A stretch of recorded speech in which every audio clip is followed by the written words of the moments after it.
I stared at the notification on my phone, my stomach dropping. Credit monitoring alert.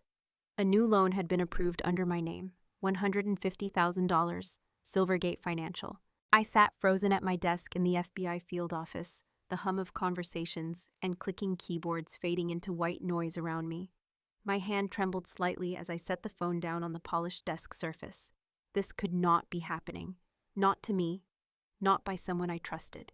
But before I dive into what happened next, if you're enjoying this story of justice betrayal and standing up for yourself, please hit that like button, subscribe to the channel, and drop a comment below telling me what you would do in my situation. Your support means everything. Now let me take you back to where this nightmare truly began. 3 years ago, I was just Eleanor Vance, the younger sister who never quite measured up. My family called me Annie, a nickname that felt like a perpetual reminder that I was still the little girl who couldn't fill her older sister's shoes. My sister Caroline, who everyone called Sarah, was the golden child. Piano prodigy at 8, valedictorian at 18, youngest executive at a tech startup by 25.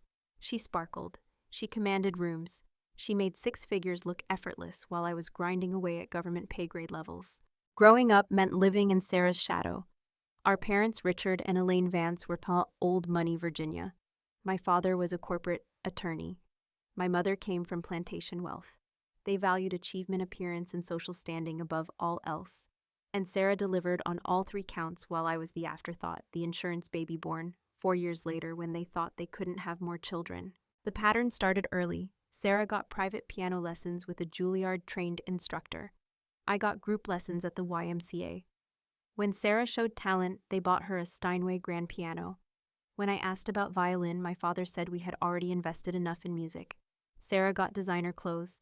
I got clearance rack items. Sarah got a Sweet 16 with a DJ. I got Olive Garden where nobody noticed the waiter forgot my dessert. I became the easy child, the one who didn't make demands, who smiled and made herself small so as not to be a burden. High school made the gap insurmountable. Sarah was student body president, debate team captain, first chair violin, 4.0 GPA. Yale early decision with celebration champagne, and my mother calling everyone she knew. I was a solid B+ student who played field hockey and joined clubs that didn't impress anyone. When my SAT scores came back decent but not spectacular, my father said, "Well, at least you're consistent." I got into Georgetown for international relations. But while my parents paid $60,000 a year for Sarah's Yale education, they could only spare $10,000 for mine. The rest I'd handle through loans and work study. I was 17, sitting at that kitchen table, understanding with perfect clarity that I was worth 1/6 of what my sister was worth. I didn't cry. I didn't argue. I said thank you, signed the loan paperwork, and resolved to make it on my own. College was where I found my footing, ironically enough.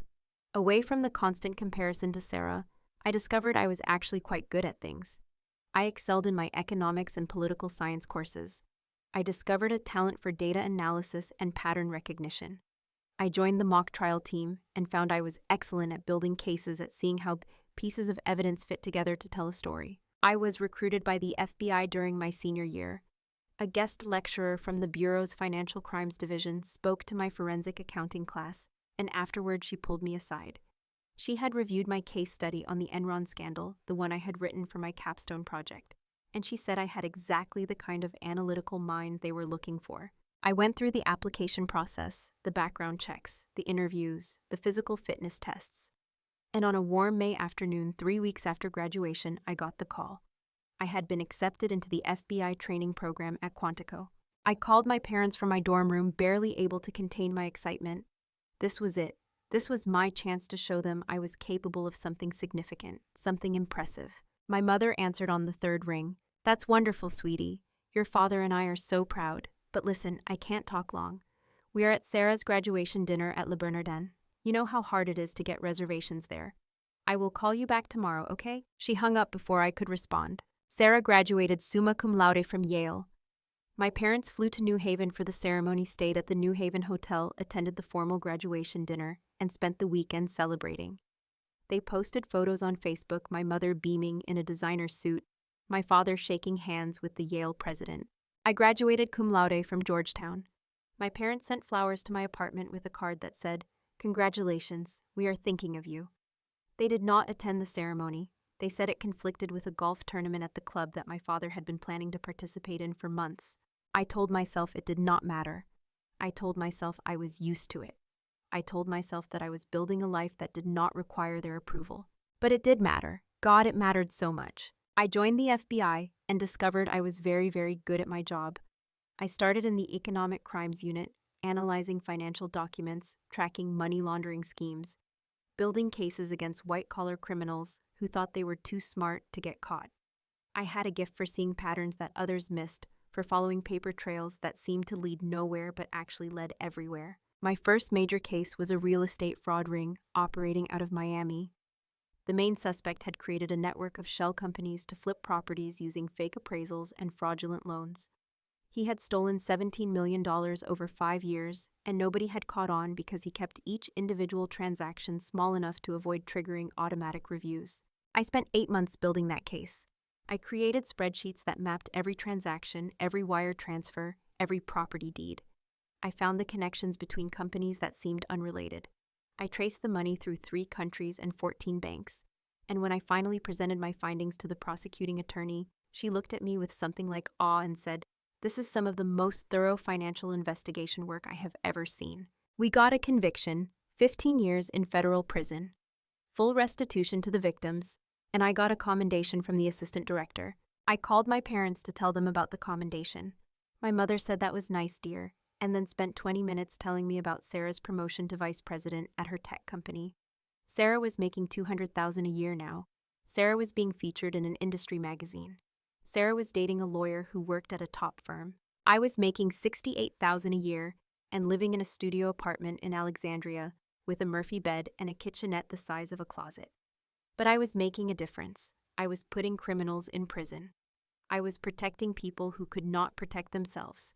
That had to count for something. The years blurred together in a pattern of professional success and personal invisibility. I got promoted to senior analyst. I led increasingly complex investigations. I testified in federal court. I trained new recruits. My case closure rate was the highest in the unit. And at every family gathering, I was still just Annie with her little government job. Sarah, meanwhile, seemed to live a charmed existence. She moved from startup to startup, each position more impressive sounding than the last. Chief Operating Officer at a fintech company, Vice President of Strategic Initiatives at a blockchain startup. Her LinkedIn profile was a glossy highlight reel of innovation and leadership. But here is what I noticed, what my training had taught me to notice: the companies kept changing. Every 18 months to 2 years, Sarah would announce a new position at a new company. She always framed it as moving up, seeking new challenges, being recruited away.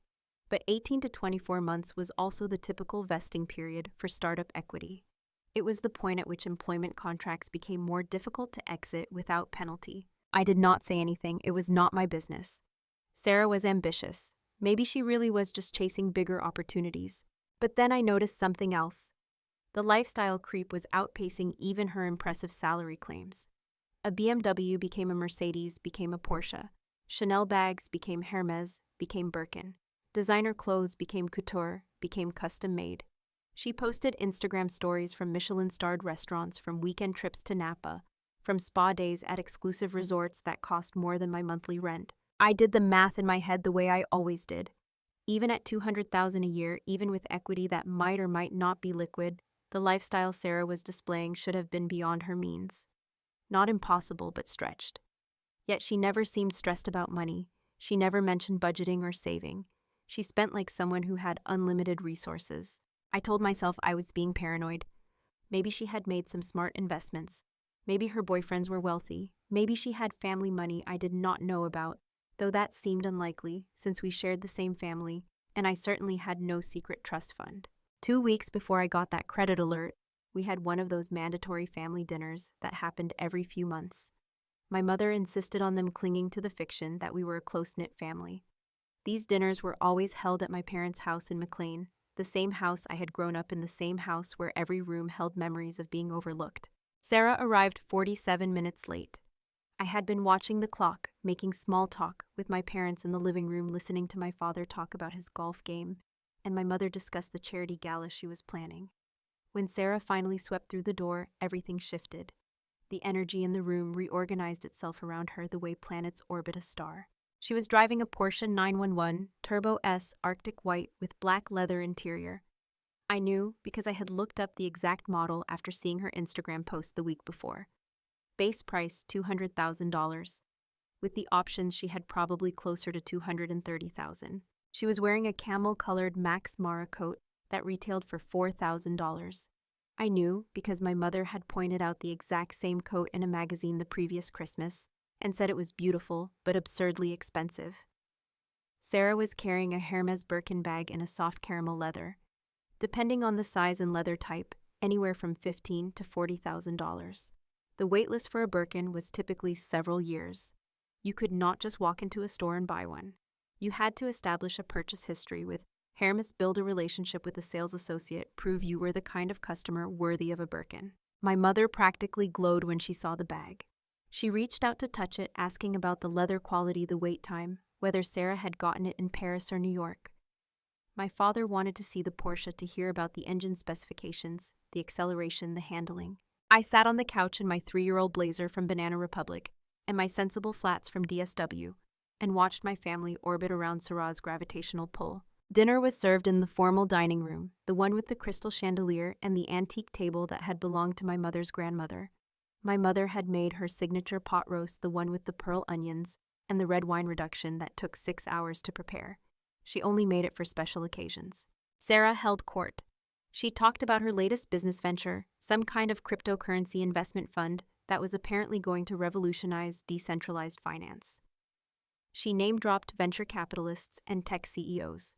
She mentioned casually that she had just closed on a penthouse in the new luxury building downtown, the one with the rooftop infinity pool and the 24-hour concierge service. My mother asked how much the penthouse cost.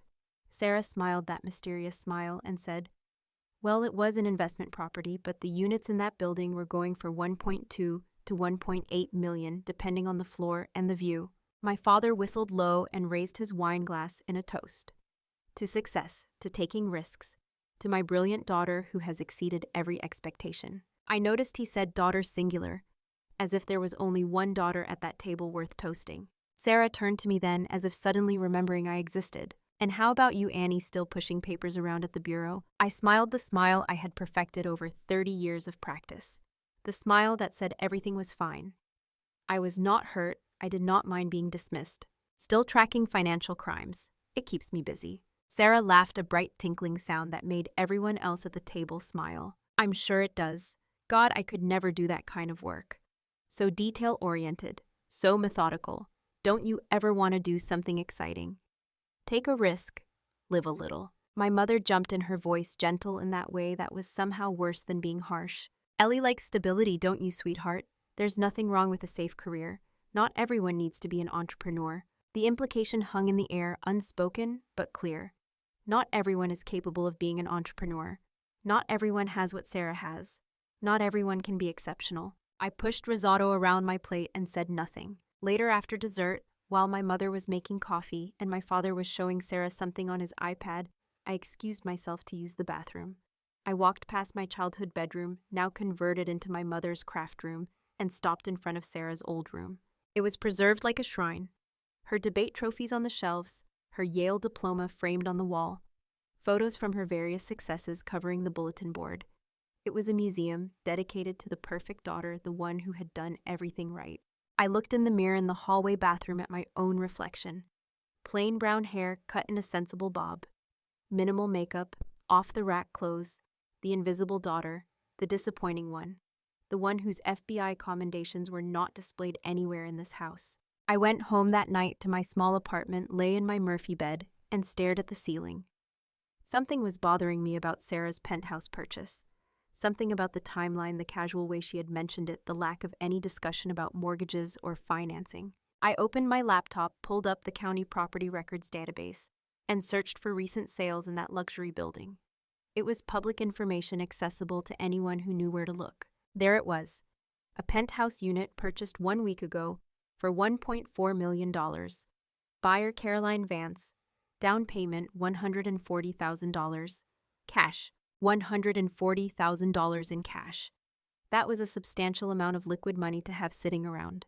Even with a high salary, even with some equity from previous positions, That was the kind of cash that required either significant savings or a significant source of funds. I closed my laptop and told myself to stop. This was not my business. Sarah was successful. She made good money. Maybe she had saved aggressively. Maybe she had sold some stock options. Maybe her boyfriend had contributed. There were legitimate explanations, but my training had taught me to trust my instincts. And my instincts were telling me something was wrong. I did not have to wait long to find out what. 3 days later, I was sitting at my desk in the FBI field office, reviewing transaction records for a Medicare fraud case when my phone buzzed with a credit alert. New loan approved. $150,000. Silvergate Financial. And we are back where we started. I sat there staring at that notification for a full 2 minutes, my mind racing through the implications. Someone had used my personal information to secure a loan. Someone had forged my signature, lied about my income, impersonated me to a financial institution. This was identity theft, bank fraud, potentially wire fraud if the money had been transferred electronically. This was a federal crime, and someone had committed it against a federal agent who specialized in financial crimes. The obvious assumption would be random identity theft. Data breaches happened all the time. Criminal organizations harvested personal information from hacked databases and used it to open fraudulent accounts. It could be anyone, but the timing, the amount, the institution, something about it felt personal, felt targeted. I thought about that dinner 3 days ago, Sarah's casual announcement about the penthouse, the $140,000 cash down payment, the purchase date that lined up exactly with when this loan would have been processed. I picked up my phone and stepped into one of the soundproof conference rooms we use for sensitive calls. I dialed Sarah's number. She answered on the second ring, her voice bright and distracted. "Hey, Annie, what's up? I'm actually in the middle of something." I could hear background noise. Voices, the hiss of an espresso machine, the ambient sound of a busy cafe. I got a credit alert. Someone took out a loan in my name. $150,000. Do you know anything about that? The pause was barely perceptible. Maybe half a second, but I caught it.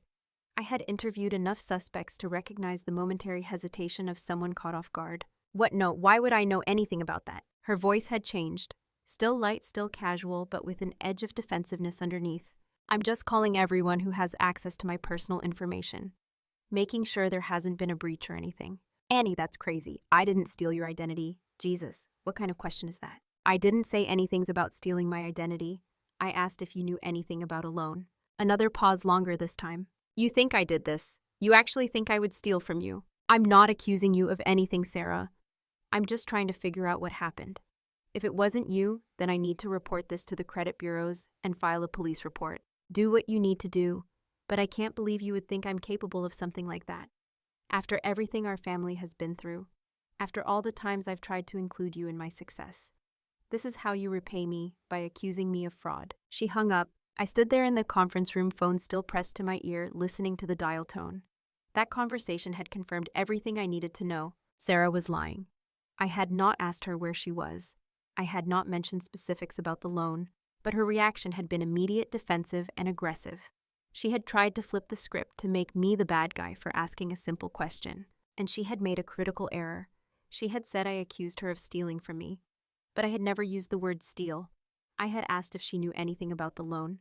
The fact that her mind had immediately gone to theft was telling. I went back to my desk and logged into the FBI secure database.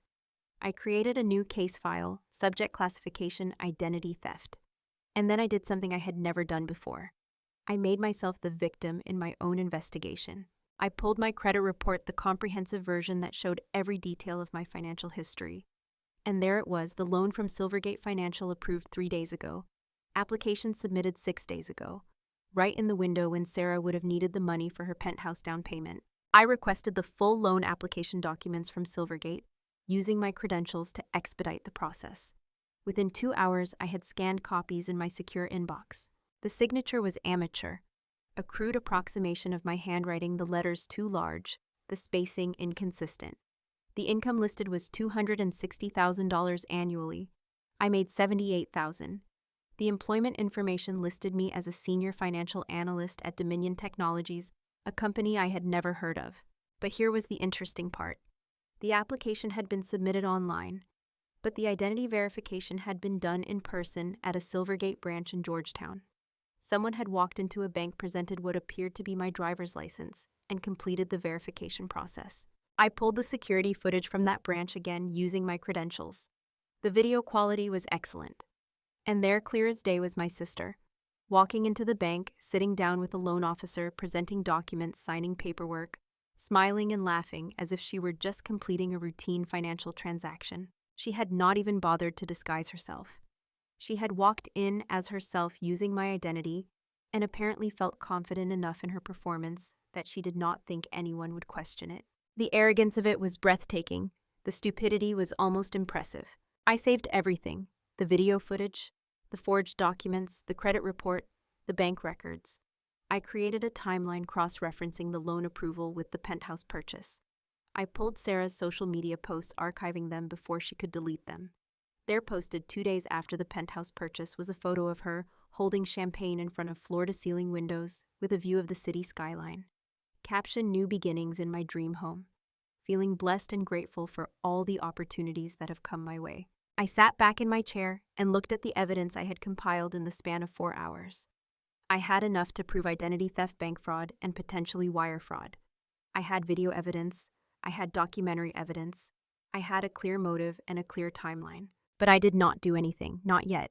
Because here is what my training had taught me: the first crime is often not the only crime. When someone commits fraud and gets away with it, they almost always do it again. The pattern escalates. The amounts increase.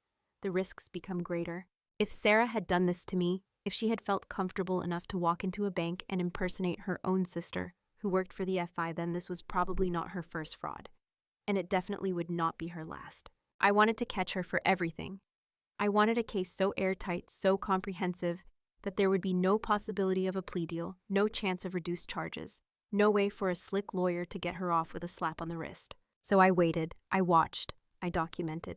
I set up alerts for any new activity on my credit report. I monitored Sarah's social media obsessively, taking screenshots of every post, every story, every casual mention of a new purchase or experience. I started digging into her employment history, requesting records from her previous companies, looking for patterns. And I found them. Oh, did I find them? Sarah's employment history was a masterclass in deception. She had indeed worked at all the companies she claimed on LinkedIn. But the titles were inflated. She had been a project coordinator, not a chief operating officer, a business analyst, not a vice president. She had taken legitimate positions and rebranded them with impressive titles that made her sound far more senior than she actually was. Her salary history showed a very different picture from the 6-figure income she claimed. Her highest documented salary was $95,000. Respectable, but not Porsche and Birkin money. Certainly not penthouse money. So where was the money coming from? I expanded my investigation. I pulled her tax returns using a warrant I secured through a friendly prosecutor who owed me a favor from a previous case. Sarah had reported income that matched her actual salary. No major investment gains, no inheritances, no gifts, just a straightforward W-2 income that should have left her comfortable but not wealthy. Yet she was living like someone making 3 times what she earned. I dug deeper. I pulled records from luxury retailers, from car dealerships, from property management companies, and I started to see a pattern. Multiple credit cards, all opened within the past 3 years. High limits, high balances, minimum payments being made, but the debt was mounting. Sarah was leveraging credit to maintain her lifestyle, betting that her next big break would come before the bills came due. But even with aggressive credit card usage, the numbers did not add up. The penthouse down payment alone was more than the sum total of her available credit. So I went looking for other loans, other sources of funds, other potential frauds. And that is when everything exploded. I found 6 additional loans, 6 separate applications at different financial institutions, all within the past 18 months, amounts ranging from $25,000 to $80,000. Total borrowed $320,000. None of the loans were in Sarah's name. 2 were in my parents' names.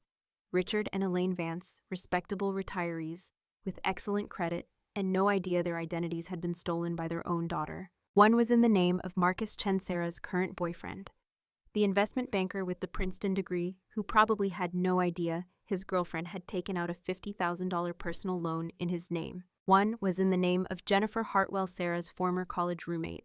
They had lived together at Yale and stayed in touch afterward. Jenny had been a bridesmaid at Sarah's previous boyfriend's sister's wedding. She trusted Sarah. Sarah had used that trust to steal $40,000. One was in the name of David Reeves, Sarah's ex-boyfriend from 2 years ago. They had dated for 8 months before he broke up with her for reasons he never made fully public. Now I wondered if he had discovered something about her financial behavior. And one was in the name of Patricia Vance, my elderly aunt, who lived in a nursing home in Richmond and who had advanced dementia. She probably did not even remember signing over her power of attorney to Sarah 3 years ago. 6 victims, plus me, 7 identities stolen, $650,000 in fraudulent loans. Sarah had not just committed one impulsive crime. She had been running a systematic identity theft operation against her own family and friends for over a year. I sat at my desk staring at the evidence spread across my screens and felt something cold settle in my chest. This was not just about me. This was not even primarily about me. I was just the latest victim in a long line of people Sarah had betrayed. Every person she had stolen from was someone who loved her, trusted her, would have helped her if she had just asked. But asking would have required honesty. Asking would have required admitting she was in over her head. Asking would have required acknowledging that the perfect image she projected was a lie. So instead she had stolen, methodically, repeatedly, without apparent remorse. I made a decision then. I was going to do this the right way. I was going to build a case so thorough, so documented, so indisputable that every victim would get justice, that every dollar would be accounted for, that Sarah would face the full consequences of what she had done. But first I needed one more thing. I needed a confession. 3 months. That is how long I spent preparing for the moment that would bring everything to a head. 3 months of meticulous documentation, of gathering evidence, of building a case that would survive any challenge. During those 3 months, I did something that felt uncomfortable but necessary. I maintained the facade. I went to family dinners. I smiled at Sarah's stories. I complimented her successes. I played the role of the supportive little sister. It was the hardest acting job I had ever done. Every time I looked at her across the dinner table, I saw not just my sister, but a criminal. Every time she laughed at one of her own jokes, I thought about Jenny Hartwell's ruined credit score. Every time my parents beamed at her achievements, I thought about the $70,000 she had stolen from them. But I kept my face neutral. I kept my voice pleasant. Because I needed Sarah to feel safe. I needed her to believe she had gotten away with it. I needed her guard down. The call came on a Tuesday afternoon in late January. My mother, her voice chirping with forced cheer. "Ellie, sweetheart. We're having a family dinner this Friday. 6 o'clock. Sarah has some wonderful news to share. You'll be there, won't you?" "Of course, Mom. I wouldn't miss it."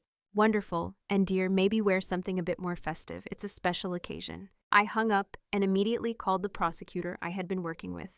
Assistant U.S. Attorney Rebecca Thornton, a woman with steel gray hair and a conviction rate that made defense attorneys nervous. "It's happening. Friday night. Can you have the warrant ready?" Rebecca's voice was calm, professional. "We've had it ready for 6 weeks, Agent Vance. The moment you give us the recording, we move. Are you sure you want to do this? Once we execute, there's no going back. This is your family. I know exactly what it is, and I know exactly what needs to be done." Friday arrived with unseasonably warm weather, one of those January days that felt like a gift from spring. I dressed carefully, not my usual FBI professional attire, but also not trying too hard. A simple navy blue dress, modest jewelry, sensible heels. The outfit of someone who was not trying to compete. I checked my phone 3 times before leaving my apartment. The recording app was active. The battery was full. The audio quality was excellent. I had tested it a dozen times. Virginia was a one-party consent state, which meant I only needed my permission to record any conversation I was part of. I drove to my parents' house in McLean, taking the familiar route through tree-lined streets, where every house represented old money and older secrets. I parked my Subaru 2 blocks away as I always did. No need to mar the aesthetic of their circular driveway. The house was ablaze with lights when I arrived. My mother answered the door in a cocktail dress that probably cost more than my monthly rent. She kissed the air near my cheek and ushered me inside. "Sarah's already here." And she brought Marcus. Such a lovely young man. "I think this might be it, Ellie. I think he might propose soon." My heart sank. Of course Sarah had brought Marcus. Marcus Chen, whose credit she had destroyed with a $50,000 loan he knew nothing about. Marcus, who thought he was dating a successful entrepreneur when he was actually dating a serial fraudster. I found them in the living room, Sarah was radiant in a cream-colored dress that hugged her curves. Diamonds at her throat wrist-ears. At least $30,000 worth of jewelry by my estimation, all purchased with stolen money. Marcus stood beside her in a tailored suit, his arm around her waist, looking like he had won the lottery. My father was mixing drinks at the bar. My mother was fussing with flower arrangements. Everything was perfect. Everything was as it should be in the Vance family tableau, except it was all built on fraud. Annie Sarah's voice rang out across the room. There you are, we were starting to think you wouldn't make it. She air-kissed me, the scent of her perfume expensive and cloying. I recognized it. Tom Ford, $450 a bottle. Wouldn't miss it for the world. I slipped my phone from my purse and set it on the side table, face down, next to a crystal vase. The microphone was facing up. The recording light was invisible in the dim lighting. Everything was in position. Dinner was served in the formal dining room. My mother had outdone herself. Filet mignon, roasted vegetables, truffle mashed potatoes, a salad with edible flowers. 3 bottles of wine on the table, each costing more than $100. The conversation flowed easily. My father talked about his golf handicap. My mother discussed the upcoming charity gala. Marcus told a funny story about a client meeting gone wrong. Sarah held court as she always did, her laughter bright and frequent. I watched her, really watched her. The way she touched Marcus's arm when she wanted his attention. The way she deferred to our father's opinions. The way she complimented our mother's cooking. She was performing for us every gesture, calculated every word chosen for maximum effect. She was good at it, really good. If I had not known what I knew, if I had not seen the evidence, I might have believed it too. I might have believed that she really was the successful, confident, generous person she pretended to be. Dessert arrived. My mother's famous chocolate torte, layered and decadent. As we ate, Sarah set down her fork and tapped her wine glass with her spoon. The room fell silent. All eyes turned to her. I have an announcement. She paused for effect, her smile mysterious and pleased. So you all know about the penthouse, and the new car, and how well things have been going with my business ventures. What you don't know is how I financed some of these amazing opportunities. My stomach tightened. This was it. This was the moment. Here's the thing, and this is actually kind of funny when you think about it. Remember how we used to share everything when we were kids? Annie, clothes, toys, secrets. She was looking right at me, her eyes sparkling with wine and something else. Something that looked like triumph. Well, we're still sharing. I've been using your credit to secure some of my loans.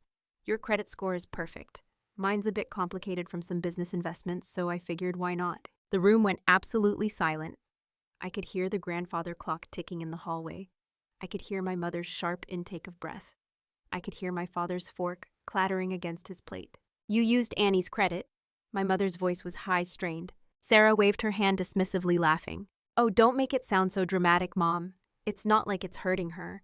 She's not using her credit for anything anyway. She just lets it sit there. I'm actually building her credit history. She should thank me. She turned to me, her expression expectant, like she genuinely thought I would laugh this off play, along with the joke. You're not mad, are you, Annie? It's family. Family helps each other. I picked up my water glass, took a slow sip, set it down carefully.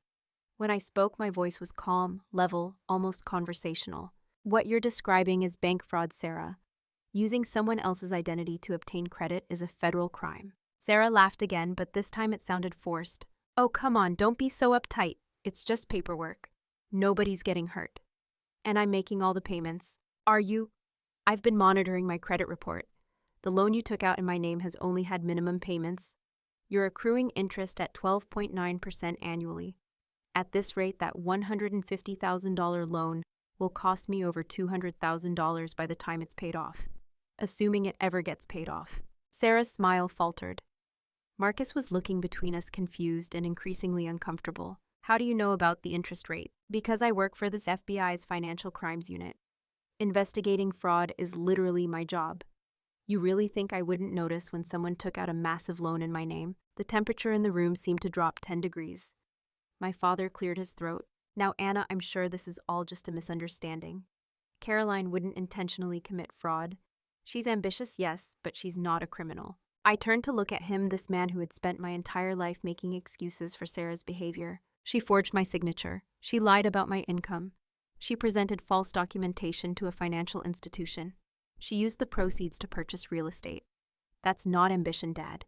That's systematic fraud. Bank fraud, wire fraud, and identity theft. Each of those carries a maximum sentence of 30 years in federal prison. The sentences can be stacked consecutively. Sarah stood abruptly, her chair scraping back. "You're being ridiculous, Annie. This is family business. You're not going to turn your own sister into the FBI. I already did, 3 months ago." The room erupted. My mother gasped. My father stood, his face reddening. Marcus took a step back from Sarah, his expression shifting from confusion to horror. Sarah herself looked like I had slapped her. "You did what?" "I filed a fraud report. I've spent the past 3 months documenting everything. And while I was investigating my own case, I found something interesting. 6 other fraudulent loans, some in Mom and Dad's names, one in Marcus's name, one in your college roommate Jenny's name, one in your ex-boyfriend David's name, and one in Aunt Patricia's name, which is particularly disgusting considering she has dementia." My mother's hand flew to her mouth. My father went pale. Marcus looked at Sarah with an expression I could not quite read. Betrayal, disbelief, horror. "Sarah, is this true? Did you take out a loan in my name?" Sarah's carefully constructed facade was crumbling. Her face was flushed, her hands were shaking, her voice was rising. "You're all being dramatic. I needed capital for investments. I was going to pay everyone back once my ventures paid off. This is how business works. You take calculated risks. You leverage available resources. Available resources."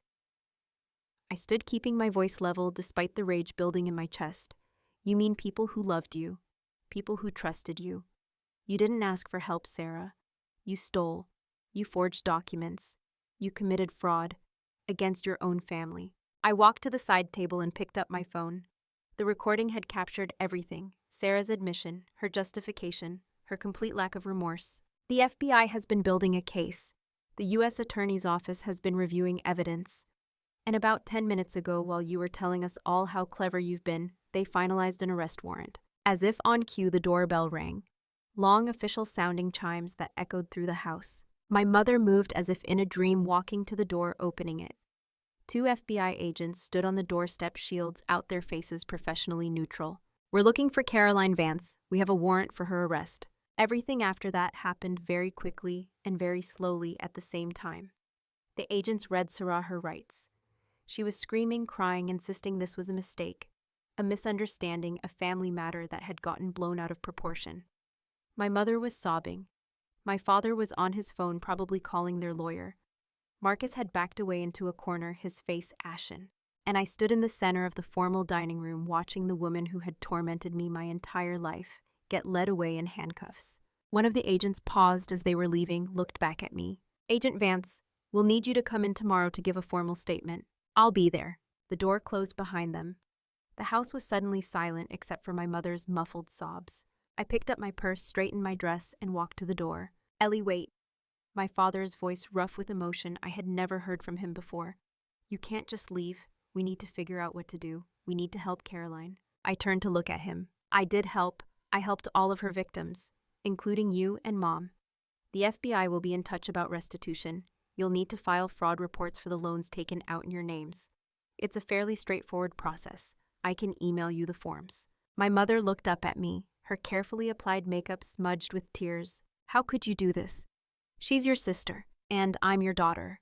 But that never seemed to matter very much, did it? I walked out into the January night, got into my sensible Subaru, and drove away. Behind me, I left 35 years of being invisible, of being overlooked, of being told I was not enough. I did not cry. I did not feel victorious. I just felt tired, bone-deep soul, tired.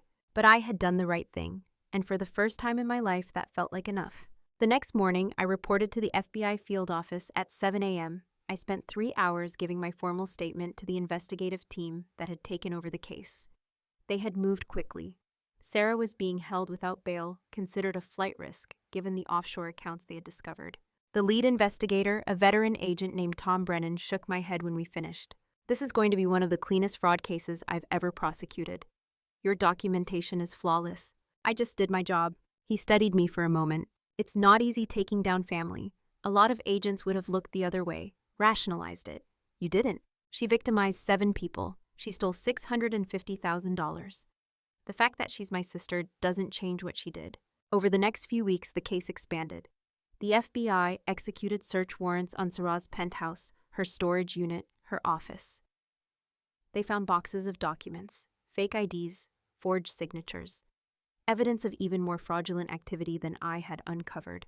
She had been running scams on her employers too, submitting false expense reports, creating fake vendors, and paying herself, embezzling from company accounts. The total damage was approaching $1 million. Marcus called me once 2 weeks after Sarah's arrest.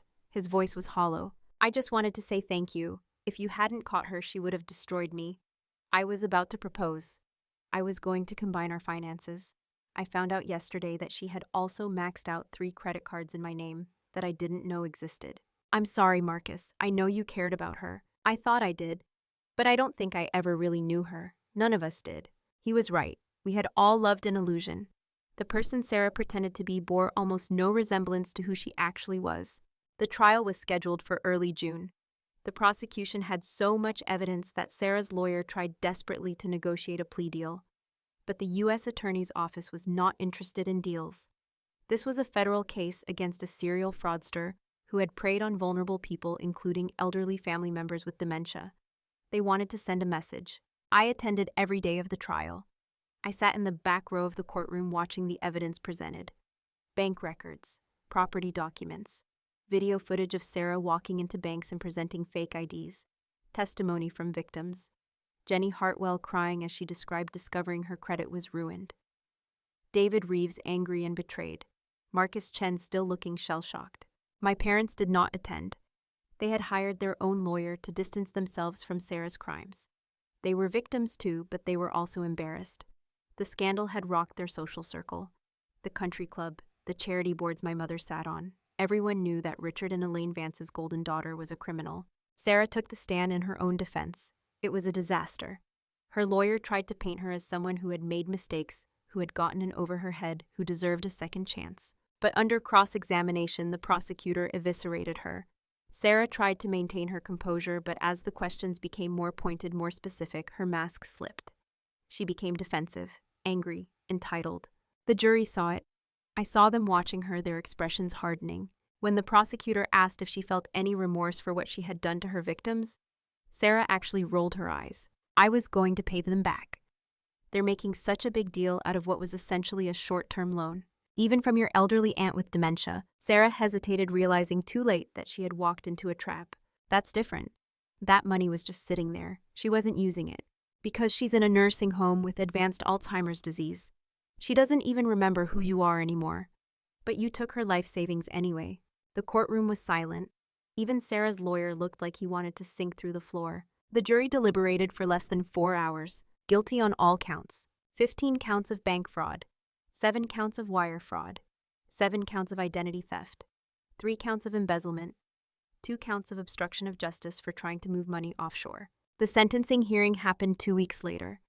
The judge was a woman named Patricia Morrison, a former prosecutor with a reputation for being fair but firm. She read through the pre-sentencing report, which detailed every one of Sarah's crimes, every victim's impact statement, every dollar stolen. Then she looked at Sarah. "Ms. Vance, you had every advantage. An excellent education, supportive family, opportunities that most people never receive. And you squandered all of it. You chose to prey on people who loved you, people who would have helped you if you had only asked. But asking would have required honesty. It would have required humility. And you possessed neither of those qualities." Sarah stared straight ahead, her face blank. "You showed no remorse during this trial. Even now you seem to believe you are the victim here. That somehow everyone else is overreacting. That what you did was not really that serious. Your testimony made it clear that given the opportunity, you would do exactly the same thing again." Judge Morrison removed her glasses. "The sentencing guidelines for your crimes suggest a range of 8 to 12 years. However, given the systematic nature of your fraud, the vulnerability of some of your victims, and your complete lack of remorse, I am sentencing you to the maximum. 12 years in federal prison followed by 5 years of supervised release. You will pay full restitution of $950,000 to your victims, plus all court costs and fees. You are permanently barred from employment in any financial institution or position of financial trust. You will surrender yourself to the Bureau of Prisons within 30 days.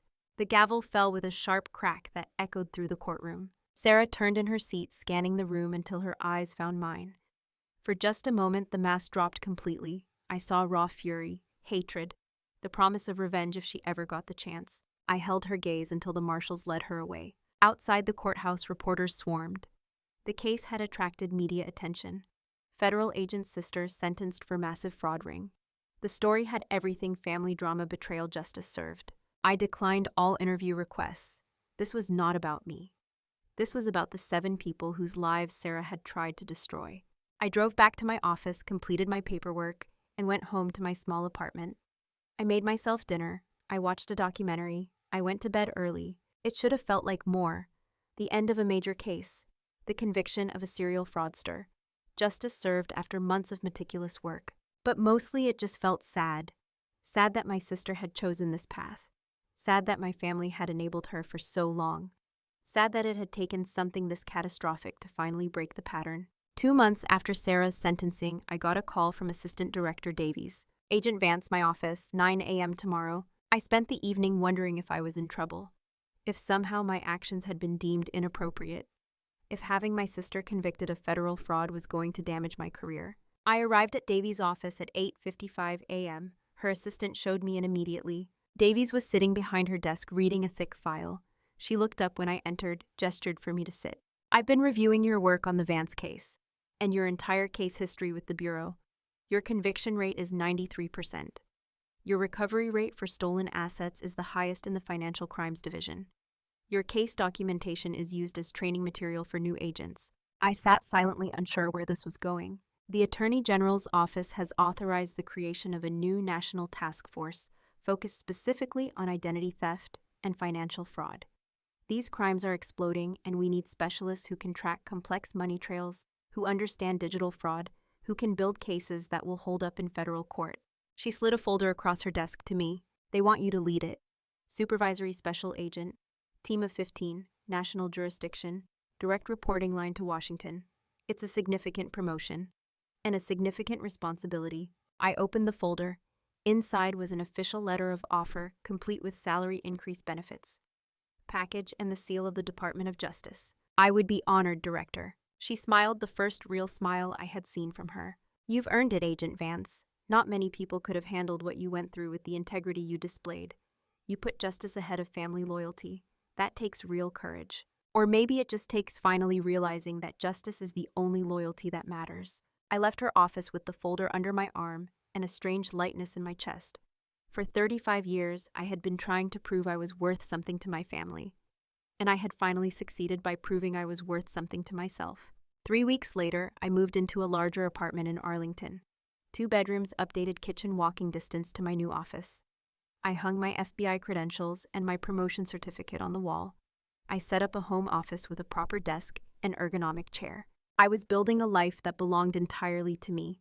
No comparisons, no competition, no need for anyone's approval but my own. My parents called once about 6 weeks after Sarah was sentenced. They needed help with the restitution paperwork. The FBI had recovered about $300,000 from Sarah's assets, which was being divided among the victims. They were entitled to about $80,000, which would cover most of what she had stolen from them. I walked them through the forms, explaining each section in the same calm, professional voice I used with all victims of financial crimes. My mother made tea. My father sat stiffly at the kitchen table, not meeting my eyes. When we finished, there was an awkward silence. My mother fussed with the teacups. My father cleared his throat several times. Finally, he spoke. Anna, we owe you an apology. Actually, we owe you 35 years of apologies. We were so blinded by Caroline's successes that we couldn't see yours. We pushed you aside, made you feel invisible, made you think you weren't good enough. And you were. You always were. You were better than good enough. You were exceptional. We just couldn't see it. I looked at him, this man who had disappointed me so many times, and felt nothing. No anger, no satisfaction, no vindication. Just a kind of distant sadness for time wasted for relationships that could have been different. Thank you for saying that. I did not say it was okay. I did not say I forgave them. I just acknowledged that they had apologized, because here is what I had learned. You do not have to accept apologies just because they are offered. You do not have to pretend that words can undo years of damage. You do not have to maintain relationships just because they are family.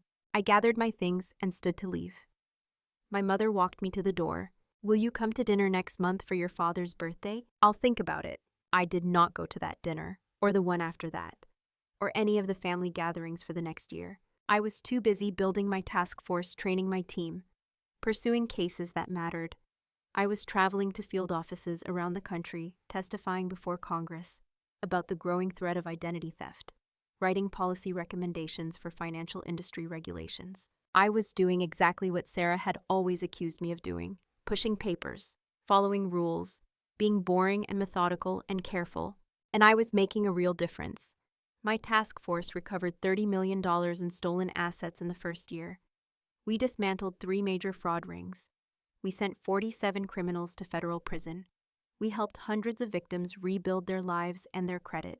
I won awards. I was promoted again. I was invited to speak at conferences, to teach at Quantico, to advise other agencies on financial crime investigation techniques. And through it all, I drove my paid off. Subaru, wore my off-the-rack clothes, and lived in my modest 2-bedroom apartment. Because I had learned something important. True wealth is not measured in Porsches and Birkins. It is measured in integrity and purpose, in knowing that you are doing something that matters. Sarah had traded her integrity for the appearance of success. And in the end, she had lost everything. I had kept my integrity, and I had gained everything that actually mattered. Sarah called me once from prison about 8 months into her sentence. The prison system allows monitored phone calls, and my number was still listed as her emergency contact. I almost did not answer, but curiosity got the better of me. Her voice was different, smaller, stripped of the confidence and bravado that had always defined her. "Annie, it's me." "I know." Silence for a few seconds. I could hear other voices in the background, the ambient noise of a prison common area. "I wanted to say I'm sorry for everything, for what I did to you, to Mom and Dad, to everyone." I waited. She continued. "I was so focused on seeming successful that I forgot how to actually be successful. I was so afraid of failing that I cheated instead of trying. I was so desperate to be the person everyone thought I was that I lost track of who I actually was." I listened, my face neutral, my emotions carefully locked away. "I don't expect you to forgive me. I just wanted you to know that I'm sorry, and that you were right to turn me in. If you hadn't stopped me, I would have destroyed even more people. Thank you for saying that, Sarah. Do you think there's any chance we could have a relationship again? After I get out, I know that's years away, but maybe. I don't know, ask me in 12 years. I hung up before she could respond. Did I feel sorry for her? Maybe a little. She was my sister. Part of me would always remember the girl who let me braid her hair, who taught me how to ride a bike, who checked for monsters under my bed when I was scared. But that girl was gone, if she had ever really existed. The woman in prison was someone who had made deliberate choices over and over again to hurt people who loved her. Forgiveness was not something I owed her, and relationship was not something I was required to provide. I had spent my life making myself smaller to accommodate Sarah's need to be bigger. I was done with that. I was done shrinking. I was done accommodating. I was done making excuses for people who had never made room for me. So where does that leave me now? Sitting in my Arlington apartment drinking tea, looking out at the lights of Washington, D.C. in the distance, leading a task force that protects people from the kind of predator my sister became, making a difference in ways that do not show up on Instagram or get bragged about at dinner parties, living the boring, safe government life that my family dismissed for so long, and discovering that boring can be powerful, safe can be strategic, and sometimes the person everyone underestimates is exactly the person you should fear most. Because I was never the weak one. I was never the disappointing one. I was never the one who needed to be more ambitious or take more risks or live a little. I was the one who was patient enough to build an unshakable case, the one who was principled enough to follow through, the one who was strong enough to lose my family in order to keep my integrity. Sarah thought she was the exceptional one, the brilliant one, the one who would always land on her feet. She was wrong, and I was exactly exceptional enough. So here's what I've learned. Sometimes standing up for yourself doesn't look dramatic. It looks like documentation. It looks like evidence collection. It looks like following procedures and letting institutions do their work. It looks boring right up until the moment the handcuffs click closed and the gavel falls and justice, slow and methodical and absolutely certain, finally arrives. If you've stuck with me through this whole story, thank you. I know it was a lot, but I wanted you to understand that you don't have to be flashy to be powerful. You don't have to be dramatic to be strong. Sometimes the quietest person in the room is the most dangerous one. So tell me, if you were in my position, would you have done the same thing? Would you have turned in your own sister? or would you have found another way? Drop your thoughts in the comments. And if this story resonated with you, if you've ever been the underestimated one, the overlooked one, the boring one who proved everyone wrong, hit that like button and subscribe. Because sometimes the best revenge isn't revenge at all. It's just doing your job perfectly. And sometimes the greatest freedom is not needing to be seen, but finally seeing yourself clearly.